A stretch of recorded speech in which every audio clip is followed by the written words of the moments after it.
고린도전서 15장 10절 다 봉독하시겠습니다.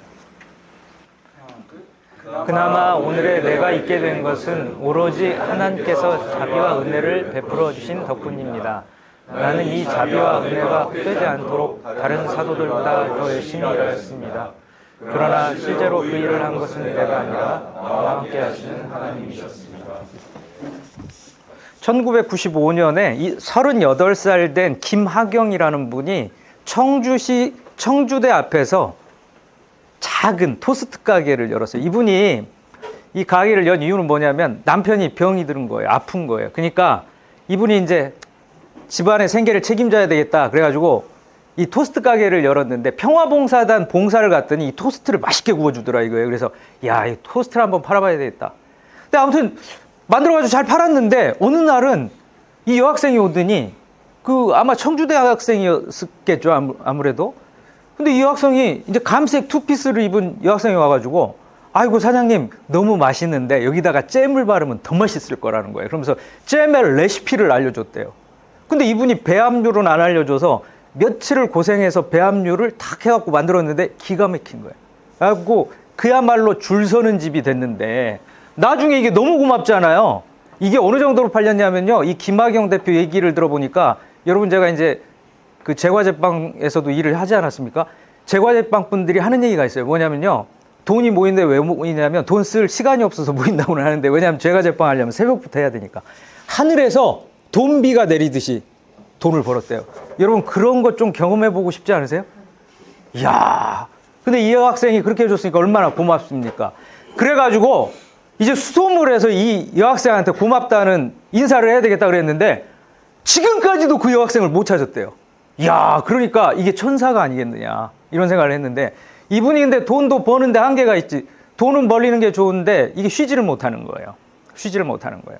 그러니까 이분이 이제 장사하고 나서 얼마 뒤에 장사를 접고 나서 이제 어떻게 했냐면 좀 쉬는 기간을 갖는데 어느 날은 아파트 앞을 지나가는데 대전에서 살 때인데 어떤 부부가 노점을 하는데 야 이거 가지고 안 되겠다는 거예요. 보니까 뭐냐면 이 장사가 잘 안 돼요.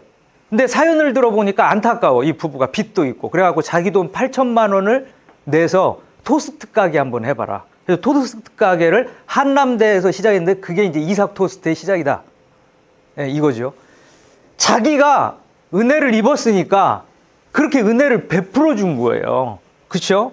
그래서 이제 뭐 100억짜리 아침 식사 이런 묘한 프로그램이 있더라고요. 거기에 이제 나와가지고 그 오은영 박사가 이제 나와가지고 이제 사회 보는 프로그램인데 오은영 박사 탁 소스 맛을 보더니 잼 맛을 보더니 이거 만들어서 팔면 좋겠는데요. 그러니까 가맹점들 지켜주려고 안 판다는 거예요. 잼을 따로. 야, 900개 가맹점인데 2,200억 매출이 나더라고요. 토스트를 해가지고.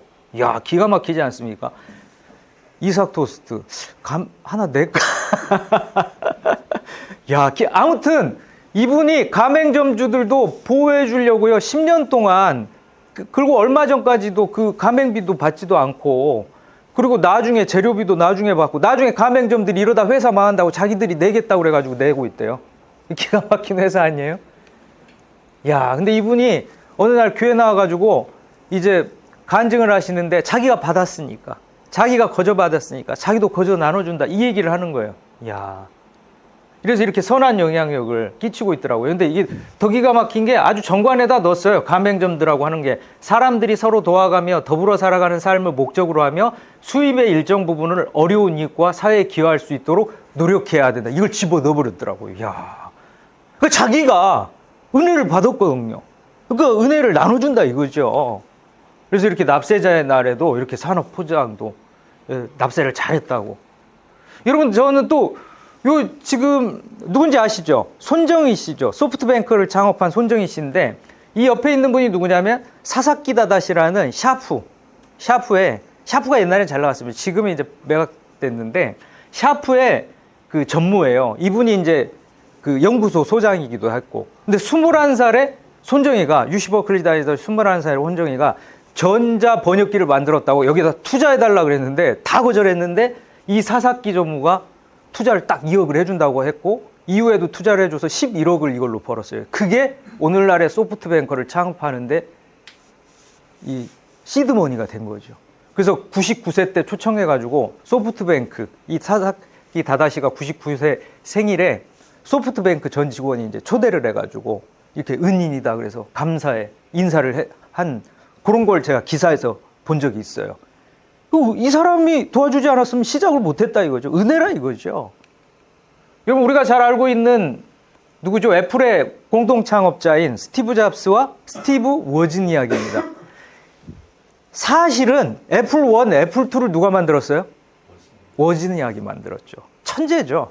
그래서 이 사람이 HP를 다니면서 막 밤에 자고 이제 더 큰 거예요. 막 회로 막 연결하고 이런 거를 막 좋아하는 사람이어서 HP 때도 HP가 참 실수했죠. 이거 만들자. PC를 만들자. 그랬는데 거절당하니까 딱 보고 스티브 잡스가 이렇게 보고 야 이거 괜찮겠다. 이건 하면 되겠다. 그래가지고 졸라가지고 1976년에 차고에서 창업한 게 애플이죠. 애플 1, 애플 2를 만들지 않았습니까? 예. 이 두 사람이 서로에게 뭐예요? 은인이죠, 은인. 이 둘이 서로 만나지 못했다면 이 PC가 실제로 우리가 쓰는 PC가 만들어진 건 이 두 사람들의 작품 아닙니까? 서로가 서로에게 은인인 거죠. 여러분 뭐 은인하면 또 빼놓을 수 없는 사람이 누가 있어요? 헬런 켈러죠. 헬렌 켈러. 앤 설리반.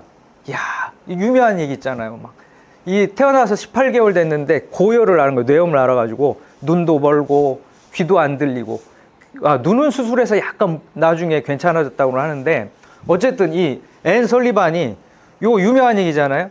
아무리 해도 잘 안 가르쳐지니까 이 가정교사로 헬렌 켈러를 가르치려고 하는데 어느 날은 물에다가 딱 손을 대게 한 다음에 워터라고 써줘서 물, 워터 그게 이제 가르침의 시작이었다. 예. 그래서 나중에는 헬렌 켈러가 사회운동가로 작가로 굉장히 많은 사회적 영향력을 끼치지 않습니까? 은혜죠. 은인을 만난 거죠. 앤 설리반을 만났기 때문에 헬렌 켈러가 눈을 뜨게 된 거죠. 새로운 세상이 열렸다. 헬렌 켈러가 나중에 자서전에서 앤 설리반 선생님을 만나서 내게 새로운 세상이 열렸다. 이렇게 얘기하지 않습니까? 야, 김연아 선수. 2006년에 브라이언 코치하고 오서 코치하고 그다음에 웰슨 그 안무가를 만나죠. 윌슨 안무가를 만나죠. 그래서 그 전까지는 성적이 많이 그렇게까지 두각을 나타내지 못했는데 2006년도 이후에 이 두 분을 만나가지고 이분이 막 기술도 가르쳐주고 마음까지 멘탈까지 코칭을 해주고 이분은 김연아 선수의 특유의 표정들이 있잖아요. 이렇게 탁 이렇게 짓는 표정. 그 표정까지 이렇게 다 안무로 섞어서 녹여내린 거죠. 그래서 2007년에 그랑프리 대회에서 아사다 마오를 숙적이라고 하면 아무튼 좋은 라이벌인 아사다 마오를 꺾고 그때부터 성적을 내기 시작하면서 2009년 밴쿠버까지 쫙 이어지면서 우리가 아는 피겨 퀸이 된 거 아닙니까? 이 두 분을 만났기 때문에 2006년에 은인이죠. 네. 야, 은인 얘기를 오늘 너무 많이 해가지고 여러분들 이제 나의 은인은 누군가 한번 떠올려 보시면 좋을 것 같은데 크리스마스의 기적이라고 영화로도 나왔어요. 흥남부두에서 배를 타고 거제도 12월 25일 날 도착한 가족이 있어요. 가족이 있어요. 그래서 이 가족이 거제도에서 살다가 임시집안이죠. 그래서 이 임시집안 사람들이 거제도에서 살다가 이제 저기 경상도로 갔다가 경상도에서도 이제 할 게 없으니까 이제 그때 새로 개통한 통일호를 타고 올라오다가 이 기차가 옛날에는요 중간에 멈췄대요. 그러면 언제 고쳐질지 모르는데 해필이면 대전에서 멈춘 거예요. 임시집안 사람들. 근데 먹고 살 게 없으니까 이게 대전에서 멈춰버린 서울 와서 장사를 하려고 했는데 그래서 이분들이 이제 캐톨릭 신자였어요. 보니까 대흥동 성당이 있단 말이에요. 가가지고 신부님한테 오기선 신부님이란 분한테 우리 가족이 캐톨릭 신자인데 대전에서 살라고 기차가 멈춰서 서울까지 못 가고 대전에서 살려고 하는데 먹고 살 길이 없습니다. 그러니까 이게 지금 대전 가면 그 박물관에 있대요. 성심당에 세운 밀가루 2푸대를 준 거예요. 그래서 찐빵을 만들어서 자기만 먹은 게 아니라 이웃 사람들한테도 나눠줬어요. 그게 뭐예요? 성심당의 시작입니다. 그래서 지금도요 성심당이 한 달에 3천만 원어치 빵을 이웃에게 나누는 거예요. 은혜죠. 자기가 그렇게 은혜를 입었으니까. 그렇죠? 자기가 그렇게 은혜를 입었으니까 은혜를 또 값없이 또 나눠주는 거예요. 제가 얼마 전에 아니 대전을 갔는데 줄이 너무 길어서 그래서 튀김 소보루를 먹고 싶은데 저한테도 좀 나눠줬으면 좋겠어요. 은혜를 베풀어줬으면 좋겠는데 오늘 본문에 사도 바울이 나옵니다. 근데 사도 바울이 이제 이렇게 아시아 쪽으로 오려고 하다가 어느 날 꿈에 와서도 오라. 그러니까 마케도니아인이 있어요. 마케도니아인이 나타나가지고 꿈에 와서 우리를 좀 도와달라. 여기를 도와달라. 이렇게 얘기를 하는 거예요. 그러니까 사도 바울이 꿈에 깨서 이게 하나님의 뜻인가 보다 그래가지고 마케도니아 지역에 가서 마케도니아 지역의 첫 성이 빌립보라는 성, 빌립보. 지금은 아마 제가 알고 있기로는 그게 투르키예 지역일 거예요. 빌립보인데 그 지역에 갔더니 이제 안식일이 돼가지고 거기가 이제 회당이 있거나 이런 건 아니니까 예배당이 있거나 그런 거 아니니까 강가에 가서 혼자 조용히 이제 묵상하고 기도해야 되겠다. 혼자 예배를 드려야 되겠다 해서 갔더니 어떤 여인들이 있는 거예요. 그 중에 루디아라는 사람이 있는데 이 사람이 누구냐면 자주상사라고 그러는데 지금으로 따지면 패셔너블 하는 사람이에요. 고급 비단을 파는 사람인데 그 사람이 바울하고 얘기를 가만히 나누더니 이분이 예수님을 믿게 됐어요. 예수님 믿게 됐어요. 그래서 이게 고급 비단을 파는 사람이니까 집도 꽤 넓었나 봐요. 그래가지고 자기 집에서 예배를 시작하게 된 거죠.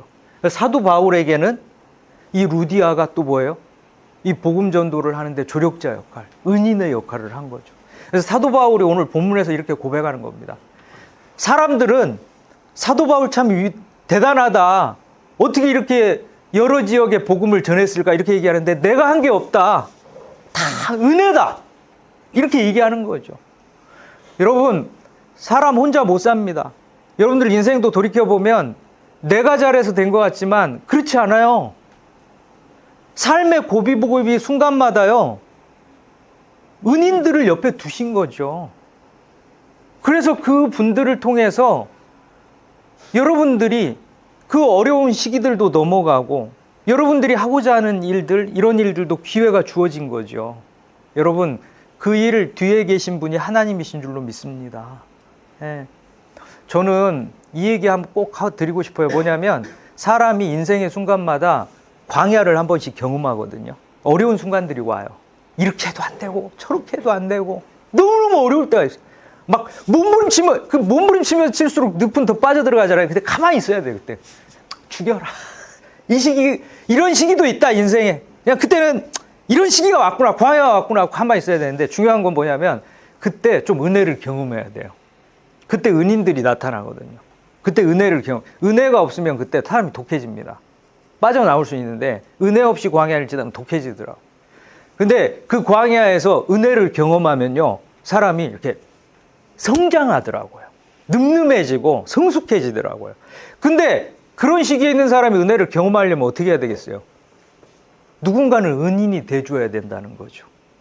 누군가는 은인이 돼줘야 된다. 마치 오기선 신부처럼, 그렇죠? 임시 집안에게 밀가루 2푸대를 줬던 오신부님처럼. 아니면 여러분 아까 그 이삭 토스트가 시작할 수 있도록 자기가 가진 지혜를 나눠줬던 그 감색 투피스를 입었던 여학생처럼 은혜를 베푸는 사람이 있어야 된다는 것이죠. 여러분들도 은혜를 베푸시는, 은혜를 경험하고 은혜를 베푸시는 사람이 되기를 바랍니다. 네. 여러분들을 통해서 하나님은요, 보이지는 않으시죠. 그러나 여러분이 은혜를 베풀 때 여러분들이 하나님의 손과 발이 되는 것입니다. 저는 은혜를 여러분들이 경험하기를 원합니다. 그리고 여러분들이 은혜를 베푸시는 삶을 살게 되기를 축원합니다. 예, 기도하겠습니다. 선하신 주님, 사도 바울의 고백과 같이 내가 많은 일을 한 것처럼 보이지만 그 일은 모두 다 하나님의 은혜였습니다. 우리가 고백할 수 있게 하여 주시옵소서. 인생 살다 보면 때로 어려운 순간이 찾아옵니다. 하나님, 그때 우리를 홀로 내버려 두시지 않고 하나님께서 은혜의 손길을 내밀어 주시는 줄로 믿습니다. 오 하나님, 그 은혜를 경험하는 하치의 모든 임직원이 되게 하여 주시옵소서. 뿐만 아니라 우리 모두가 그런 하나님의 은혜를 베푸는 은혜의 사람들이 되게 하여 주시옵소서. 주 예수 그리스도의 이름으로 기도드리옵나이다. 아멘.